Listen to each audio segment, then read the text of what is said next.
গরমকালে air compressor ফেটে দুর্ঘটনা ঘটতে দেখা গিয়েছে একাধিকবার। অনেক বাড়িতেই এমন দুর্ঘটনা ঘটেছে।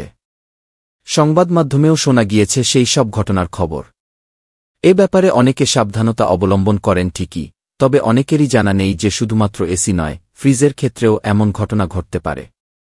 রেফ্রিজারেটর কম্প্রেসারও ফেটে যেতে পারে। ফ্রিজ এখন ঘরে ঘরে রয়েছে। তাই কিভাবে এমন বিস্ফোরণ ঘটে? এর থেকে বাঁচতে কি করবেন? সেসব জেনে রাখা জরুরি। ত্রুটিপূর্ণ তারের সংযোগের কারণে দুর্ঘটনা ঘটতে পারে। যদি রেফ্রিজারেটরটি অনেক বছরের পুরনো হয়, তাহলে তারের সংযোগের জায়গাটা ভালো করে দেখে রাখতে হবে।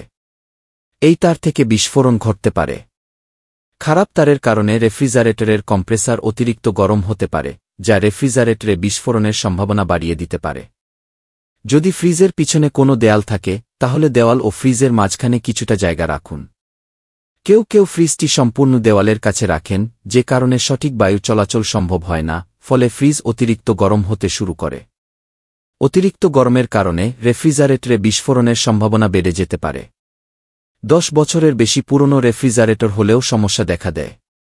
যদি রেফ্রিজারেটরটি খুব বেশি পুরনো হয়ে যায়, তাহলে নিয়মিত পরীক্ষা করাতে হবে। পুরনো কম্প্রেসারে সমস্যা হতে পারে।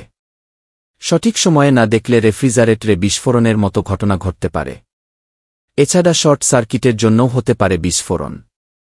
তাই সব ঠিক রাখতে বছরে অন্তত 2 বার রেফ্রিজারেটর পরীক্ষা করানো উচিত। 2 বার সার্ভিস করালে খুব বেশি সমস্যা হওয়ার কথা নয়।